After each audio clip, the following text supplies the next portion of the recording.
हरे कृष्णा। ओम अज्ञानतिमिरान्धस्य ज्ञानाञ्जनशलाकया चक्षुरुन्मिलितं येन तस्मै श्रीगुरवे नमः। नमो विष्णुपदाय कृष्णप्रेष्ठाय भूतले श्रीमते भक्तिवेदान्त स्वामिनिति नामिने। नमस्ते सरस्वती देवे गौरवाणी प्रचारिणे निर्विशेषा शून्यवादी पाश्चात्य देशतारिणे। हरे कृष्ण। आप सबका भगवद गीता ऑनलाइन कोर्स में स्वागत है। आज चर्चा की विषय वस्तु है गुरु शिष्य परंपरा। ये जो अध्याय की शीर्षक है आध्यात्मिक ज्ञान या दिव्य ज्ञान। आध्यात्मिक ज्ञान और दिव्य ज्ञान को अर्जन करने के लिए हमें गुरु शिष्य परंपरा को अच्छे से समझना चाहिए। गुरु शिष्य परंपरा ऐसे कोई आर्बिट्ररी नहीं हो सकता है। जैसे कि अगर आप कोई डॉक्टर के पास जाते हो अपना इलाज करवाने के लिए, तो उस डॉक्टर का प्रामाणिकता को जांच आप अच्छी तरह से करते हो। क्यों करते हो? क्योंकि आपको पता होना चाहिए कि ये डॉक्टर सही है कि गलत है। आज तो भारतवर्ष में गली गली में एक डॉक्टर आपको मिल जाएंगे हैं, झूठा डिग्री पॉकेट में भरकर वो आपकी इलाज कर रहे हैं। क्या दे रहे हैं भगवान जाने। तो ये जो है, आप अगर सही डॉक्टर के पास जाना चाहते हो, पहले पूछताछ करते हो, जांच करते हो, ये डॉक्टर कहाँ से पास किए हैं और वो जिन जिन मरीज को इलाज किए हैं उनके पास भी जाके पूछते हो डॉक्टर कैसे हैं। तो एक डॉक्टर के पास जाने में अगर आप इतनी निरीक्षण कर सकते हो, जांच कर सकते हो, गुरु शिष्य परंपरा के लिए आपको जांच नहीं करना चाहिए, उसके बारे में ज्ञान प्राप्ति नहीं करना चाहिए। करना चाहिए कि नहीं? तो चलिए आज हम एक गुरु शिष्य परंपरा के बारे में अच्छे से समझते हैं। भगवद गीता चौथा अध्याय दूसरा श्लोक में भगवान श्री कृष्ण कहते हैं, एवं परंपरा प्राप्तम इमं राजर्षयो विदुः सकालेन महता योगनष्टः परंतपः। इसके अर्थ है, इस सर्वोच्च विज्ञान को इस प्रकार गुरु शिष्य परंपरा की श्रृंखला के माध्यम से प्राप्त किया गया है और राजर्षियों ने इसे इसी तरह समझा, लेकिन समय के साथ परंपरा टूट गई थी, इसीलिए यह विज्ञान खो गया प्रतीत होता है। तो मित्रों, ये जो गुरु शिष्य परंपरा एक अवरोही प्रक्रिया है। जैसे कल हमने समझा कि भगवान कृष्ण 120 मिलियन यानी कि 12 करोड़ साल पहले इस ज्ञान को सूर्य भगवान जी को दिए थे। वो उनकी पुत्र वैवस्वत मनु को इस ज्ञान प्रदान किए थे और इसी तरह एक पीढ़ी से दूसरी पीढ़ी को ये ज्ञान अग्रसर हुआ, आगे बढ़ा। वैदिक प्रणाली में कुछ भी सीखने के लिए शिक्षार्थी को गुरु शिष्य परंपरा में आना होता है। राजर्षि भी इस ज्ञान को गुरु शिष्य परंपरा की श्रृंखला में प्राप्त कर रहे थे और यह परंपरा पीछे स्वयं भगवान श्री कृष्ण तक जाती है। यानी कि कोई भी परंपरा हो, अगर आप शिष्य की गुरु, उनकी गुरु, उनकी गुरु, अगर ऐसे हम एक लाडर खींचेंगे तो लाडर की जो रूट है वो कृष्ण से होगा। राजर्षि का मतलब संत राजा होता है, लेकिन समय के साथ गुरु शिष्य परंपरा टूट गई थी। 5000 साल पहले भगवान कृष्ण ने अर्जुन को प्रबुद्ध कर इस परंपरा को फिर से स्थापित किया। इसके अतिरिक्त इस दिव्य घटना ने सभी प्रामाणिक परंपराओं को प्रबुद्ध किया।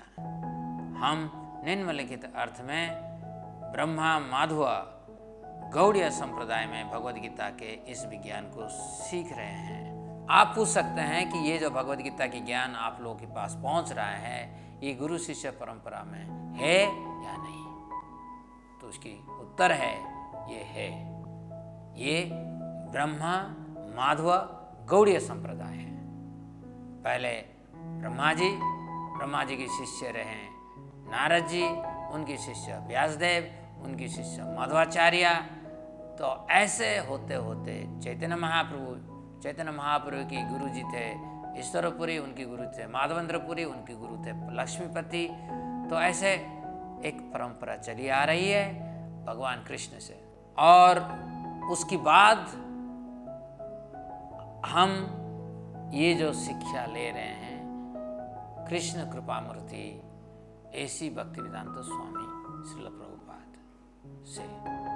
श्रील प्रभुपाद जी जो है एक प्रामाणिक आचार्य हैं, गुरु परंपरा में आते हैं, और उन्होंने जो भगवद गीता की शिक्षण हमें दिए हैं, प्रदान किए हैं, सारा विश्व में कई 100 भाषा में ये अनुवादित है, और हजार हजार भक्त इस ग्रंथ को पढ़कर भगवान की भक्ति कर रहे हैं। गुरु शिष्य परंपरा की यह श्रृंखला भगवान श्री कृष्ण से ब्रह्मा जी, नारद, व्यास और आगे फिर चैतन्य महाप्रभु के माध्यम से आती है और अंत में ऐसी भक्तिवेदांत स्वामी प्रभुपाद तक पहुंचती है। पिछले 100 वर्ष में श्रीला भक्ति विनोद ठाकुर, श्रीला गौरकिशोरदास बाबा जी महाराज, श्रीला भक्ति सिद्धांत सरस्वती ठाकुर और श्रीला ऐसी भक्तिवेदांत स्वामी प्रभुपाद इस गुरु शिष्य परंपरा में प्रकट हुए हैं। हम इस्कॉन के अनुयायी श्रीला प्रभुपाद के कमल चरणों में स्थित यह उत्कृष्ट ज्ञान प्राप्त करते हैं। अवरोही ज्ञान गुरु शिष्य परंपरा के माध्यम से फैलता है।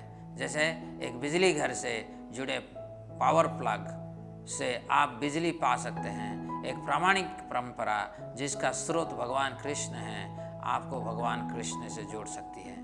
जब किसी को इस तरह की एक प्रामाणिक गुरु शिष्य परंपरा से जुड़ने का आशीर्वाद प्राप्त होता है तो स्वाभाविक रूप से उसे भगवान श्री कृष्ण से जुड़ा हुआ अनुभव होता है। फिर गुरु और भगवान श्री कृष्ण की कृपा से प्रत्यक्ष अनुभूति के माध्यम से दिव्य ज्ञान स्वयं स्पष्ट हो जाता है।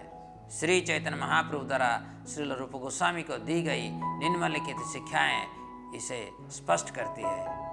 ब्रह्मांड भ्रमिते कौन भाग्यवान जीवा, गुरु कृष्ण प्रसादे पाए भक्ति लता बीजा। चैतन्य चरितामृत मध्य लीला 19 अध्याय 151 श्लोक है। तो इस श्लोक में चैतन्य महाप्रभु कह रहे हैं, सभी प्राणी अपने कर्म के अनुसार पूरे ब्रह्मांड में भटक रहे हैं। उनमें से कुछ ऊपरी ग्रहों तक उठ रहे हैं और कुछ निचली ग्रहों में जा रहे हैं। कई लाखों भटकने वाले प्राणी में से जो बहुत भाग्यशाली होते हैं उन्हें भगवान श्री कृष्ण की कृपा से एक सच्चे आध्यात्मिक गुरु के साथ जुड़ने का अवसर मिलता है। भगवान श्री कृष्ण और आध्यात्मिक गुरु दोनों की कृपा से ऐसे व्यक्ति को भक्तिमय सेवा का भक्ति लता बीज प्राप्त होता है। मित्रों, ये बहुत महत्वपूर्ण बात है।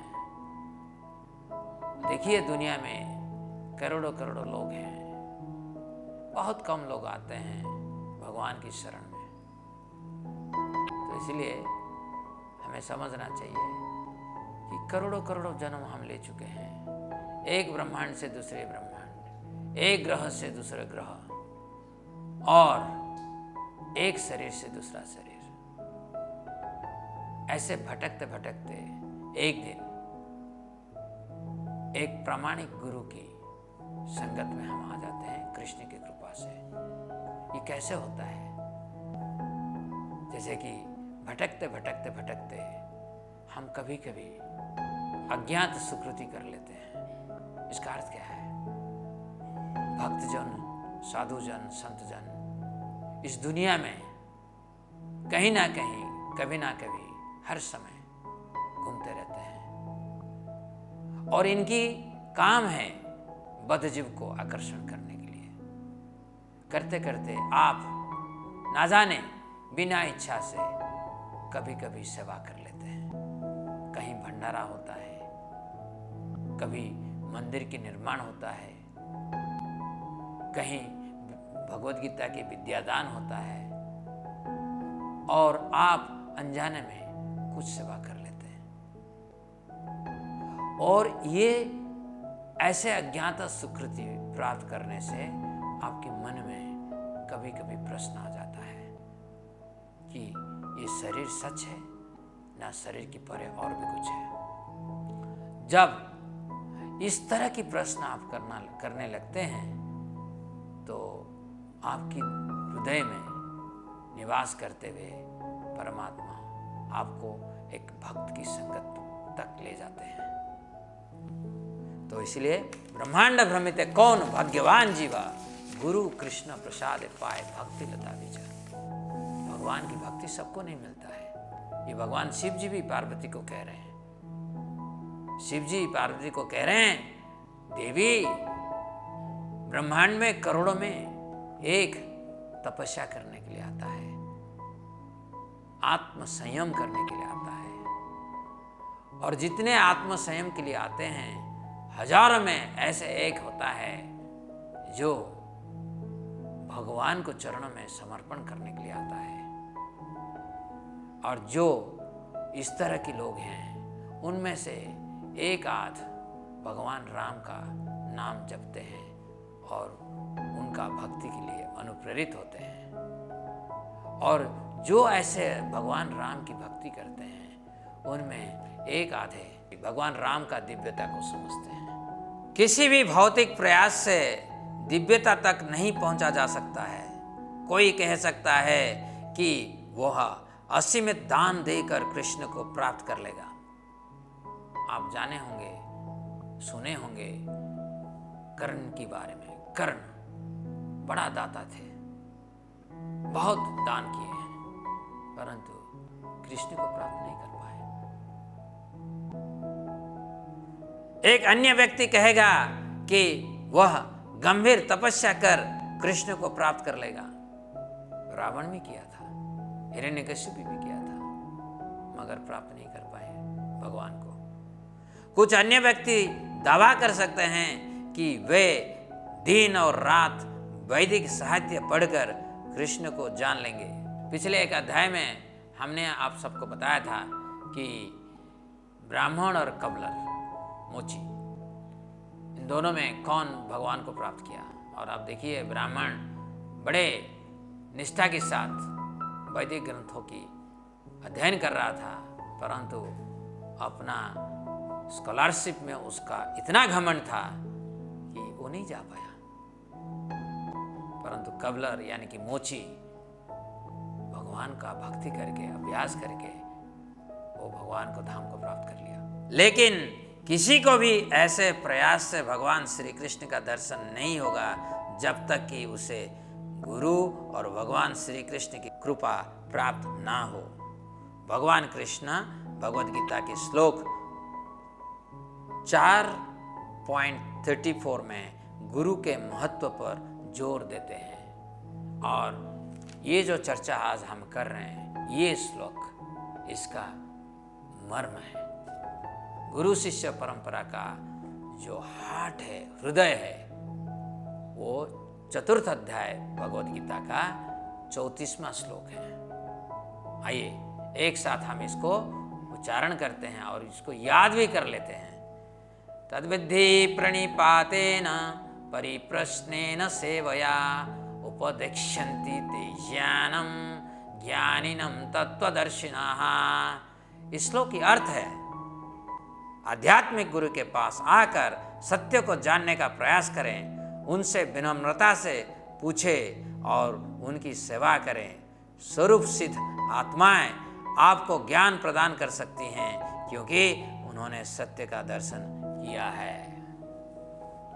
जैसे अगर कोई आटम को देखा नहीं, वो आपको आटम के बारे में बताएगा कैसे? जो सत्य को दर्शन नहीं किया, श्री कृष्ण की दिव्यता को समझा नहीं, वो आपको कैसे भगवद गीता की ज्ञान दे सकता है? तो ये श्लोक कह रहा है 3 चीज इस श्लोक में बहुत महत्वपूर्ण है आपकी तरफ से।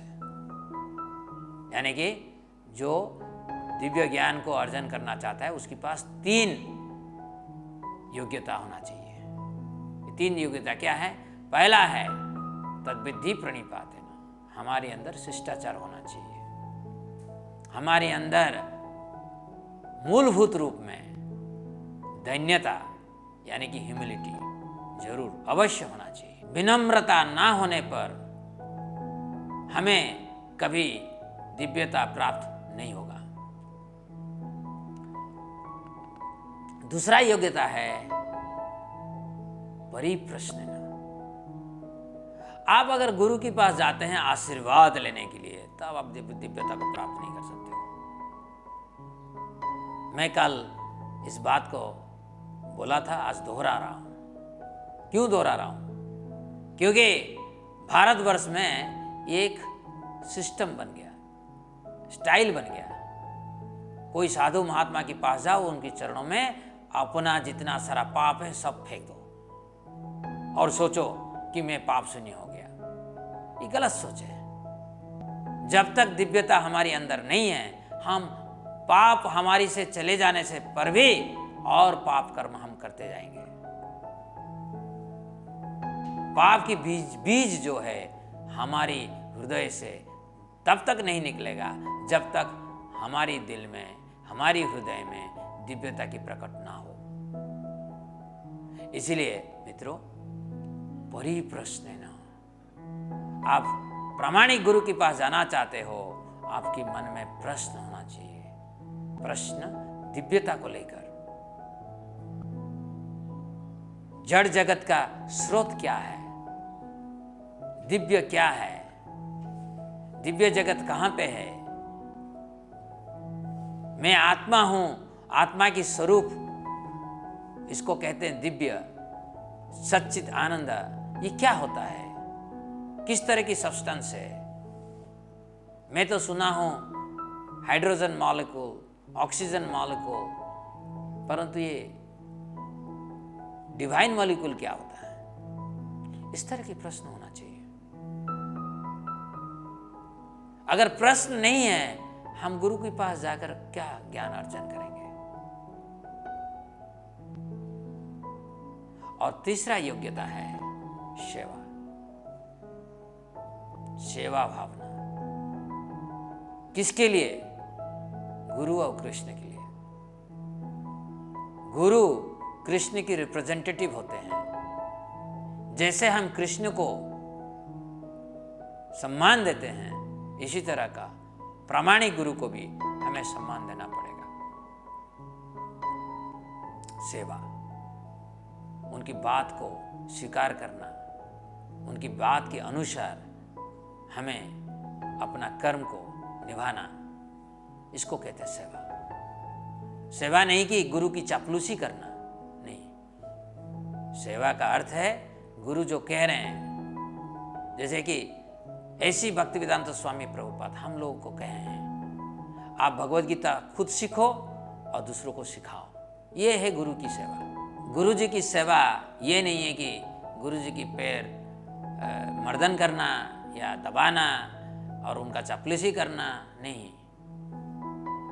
गुरु जी चाहते हैं, एक प्रामाणिक गुरु जी चाहते हैं हर समय भगवान की वाणी को कैसे हम दूसरे तक ले जाएं। ये है सेवा। तो ये तीन योग्यता आपके पास होना चाहिए। फिर क्या होगा? उपदेक्षन्ति ते ज्ञानम ज्ञानिनम तत्वदर्शिनम। परमात्मा तो आपको ले गए एक प्रामाणिक गुरु तक, आप सब हमारे साथ जुड़े हुए हों, तो आप एक प्रामाणिक गुरु के पास आए हो। ये ज्ञान मैं नहीं कह रहा हूं, ये ज्ञान मेरा पास आया है प्रामाणिक गुरु शिष्य परंपरा से। और मैं वो भाग्यवान जीव हूं जो कि इस संदेश को लेकर, संदेशा को लेकर आपके पास पहुंचा है। अवरोही प्रक्रिया में कोई भी आध्यात्मिक गुरु को इच्छा वेतन देकर ज्ञान की मांग नहीं कर सकता। उसे एक प्रामाणिक गुरु को स्वीकार करना चाहिए और उनके निर्देशों के अनुसार उनकी श्रद्धापूर्वक सेवा से उन्हें प्रसन्न करना चाहिए। शिष्य के दृढ़ संकल्प, नम्रता और निरंतर प्रयास से संतुष्ट होने पर गुरु और कृष्ण विशेष कृपा प्रदान करते हैं, जिसके द्वारा दिव्य ज्ञान इस भाग्यशाली आत्मा के हृदय में प्रकट होता है। जब एक प्रामाणिक गुरु के शिष्य आध्यात्मिक प्रगति कर रहे होते हैं तो उन्हें इससे अत्यंत प्रसन्नता होती है। इसलिए गुरु को प्रसन्न करने का अर्थ किसी आर्थिक माध्यम से उन्हें खुश करना नहीं होता है। यदि आपको ऐसा गुरु मिलता है जो आध्यात्मिक ज्ञान देने के बदले पैसे मांगते हैं तो आपको उसे अस्वीकार कर देना चाहिए। गुरु वो व्यक्ति है जो बद्ध आत्माओं के आध्यात्मिक कल्याण के बारे में बहुत चिंतित होता है। मित्रों, आध्यात्मिक गुरु जो है वो 4 रेगुलेटरी प्रिंसिपल बराबर पालन करते हैं। आपको मैं बता चुका हूं 4 रेगुलेटरी प्रिंसिपल हैं, जैसे कि मांस, अंडा और मछली नहीं खाना, नशा, मादक द्रव्य आदि सेवन नहीं करना, अवैध यौन संपर्क में लिप्त नहीं रहना और द्यूत क्रीड़ा यानी कि असाधु उपाय में धन उपार्जन नहीं करना। तो ये 4 चीज एक प्रामाणिक गुरु को भी करना पड़ेगा। और उसके साथ प्रामाणिक गुरु जो है निरंतर भगवान के नाम लेते हैं और भगवान के बारे में दिव्य ज्ञान दूसरों को देते हैं। ये है प्रामाणिक गुरु। आप इनको परखना चाहिए, इनके पास पहुंचने के पहले आप उनको परखना चाहिए। श्वेताश्वतर उपनिषद 6ठी अध्याय 23वां श्लोक में ये कहा गया है, यस्ये देवे परा भक्ति यथा देवे तथा गुरु तस्यैते कथिता ही अर्था प्रकाशन्ते महामनः। इस श्लोक के अर्थ है केवल उन महान आत्माओं में जो भगवान और आध्यात्मिक गुरु दोनों में पूर्ण विश्वास रखते हैं, वैदिक ज्ञान के सभी आयात स्वतः प्रकट होते हैं। इस श्लोक का ये निष्कर्ष निकलता है कि भगवान का प्रतिनिधि है गुरु। जैसे हम भगवान को मानते हैं ऐसे गुरु को भी मानना चाहिए। साक्षात दरित्वेन, साक्षात हरि, तो गुरु जी को साक्षात हरि मानना चाहिए। इसका नहीं कि गुरु भगवान है, गुरु भगवान नहीं है, वो सेवक, वो हर समय सेवक है। परंतु भगवान को जैसे हम सेवा करते हैं ऐसे ही गुरु जी की सेवा करना चाहिए। तो जो जिनके पास गुरु भक्ति है, और मैं जब गुरु भक्ति कहता हूं, गुरु भक्ति और कृष्ण भक्ति इसमें कोई अंतर नहीं है। क्यों? गुरु वो है जो हर समय कृष्ण भक्ति के बारे में बात करते हैं। तो इसलिए गुरु भक्ति और कृष्ण भक्ति में कोई अंतर नहीं है। तो जो गुरु भक्ति करते हैं वो कृष्ण भक्ति भी करते हैं। और फिर क्या होता है? इसकी वजह से हमारी जो ग्रंथ की सार जो है, एसेंस है, ऐसे भक्त को प्रतीत हो जाता है, समझ में आ जाता है। भगवत गीता संस्कृत में लिखी गई है और लोग सोचते हैं कि संस्कृत सीखकर वे भगवत गीता के विशेषज्ञ बन सकते हैं। मान लीजिए कि आप अंग्रेजी भाषा में लिखे गए भौतिक विज्ञान को समझने के लिए अंग्रेजी सीखते हैं। क्या यह एक समझदारी भरा दृष्टिकोण है? जब भी हम भगवत गीता को लेकर जाते हैं कॉलेज में, विश्वविद्यालय में, एक प्रवचन देते हैं, तो तुरंत कुछ विद्यार्थी आगे आते हैं और कहते हैं, सर हमें तो संस्कृत सीखना चाहिए। तो मैं तुरंत कहता हूं, अगर आप इंग्लिश सीखे हैं, क्या फिजिक्स समझ जाएंगे? जितने सारे इंग्लिश टीचर हैं वो क्या फिजिक्स समझ जाएंगे? नहीं समझ पाएंगे। भगवत गीता आध्यात्मिक ज्ञान है, दिव्य ज्ञान है। ये संस्कृत ज्ञान नहीं है, ये संस्कृत भाषा नहीं है। इसको समझने के लिए हमें भक्ति की भाषा चाहिए, भक्ति की ज्ञान चाहिए। और वो भक्ति की भाषा जो है हमें प्राप्त होता है गुरु जी की कृपा से। भौतिक विज्ञान को समझने के लिए व्यक्ति को एक अनुभवी भौतिक शास्त्री से संपर्क करना पड़ता है। इसी तरह व्यक्ति को एक ऐसे व्यक्ति से संपर्क करना चाहिए जो भगवत गीता के विज्ञान में दक्ष हैं। ऐसे व्यक्ति को गुरु या आध्यात्मिक गुरु कहा जाता है। प्रामाणिक गुरु ने भगवान कृष्ण के साथ अपने विशुद्ध भक्तिमय सेवा के माध्यम से दिव्य संबंध स्थापित किया होता है। लेकिन गुरु भगवान नहीं होते हैं, बल्कि उनके प्रतिनिधि श्री कृष्ण के एक शाश्वत सेवक होते हैं। गुरु हमारे ही जैसे जीव हैं, लेकिन कृष्ण भावनामृत स्वीकार कर उन्होंने अपना जीवन पूर्ण बना लिया है। हम केवल गुरु और कृष्ण की कृपा से ही इस दिव्य विज्ञान को समझ सकते हैं। व्यक्ति को भगवान श्री कृष्ण और गुरु में दृढ़ विश्वास होना चाहिए। ये बहुत सुंदर प्रसंग रहा। आपको इसमें बहुत ध्यान देना चाहिए, क्योंकि गुरु कभी भगवान नहीं है, परंतु गुरु भगवान का प्रामाणिक प्रतिनिधि है। गुरु जो है हर समय कृष्ण भावना भावित रहते हैं। गुरु हर तरह की जो कलमश है कलिकाल की, उससे परे होते हैं। गुरु त्रिगुण से परे हो जाते हैं भक्तिमय सेवा में लिप्त होकर। तो हमें गुरु जी के बारे में समझना चाहिए, और ये भी समझना चाहिए सिर्फ प्रामाणिक गुरु जो हैं उनके पास दिव्य ज्ञान की भाषा होता है, और किसी के पास नहीं होता है। भगवत गीता को समझने के लिए, श्रीमद् भागवतम को समझने के लिए, प्रामाणिक वैदिक ग्रंथ को समझने के लिए हमें उस गुरु को स्वीकार करना चाहिए जिनके पास दिव्य भाषा है, क्योंकि ये सब ग्रंथों को हम जड़ भाषा से समझा नहीं सकते हैं। तो मैं आशा करता हूँ आपको समझ में आया होगा ये गुरु शिष्य परंपरा क्या है और दिव्य भाषा क्या है। हरे कृष्ण।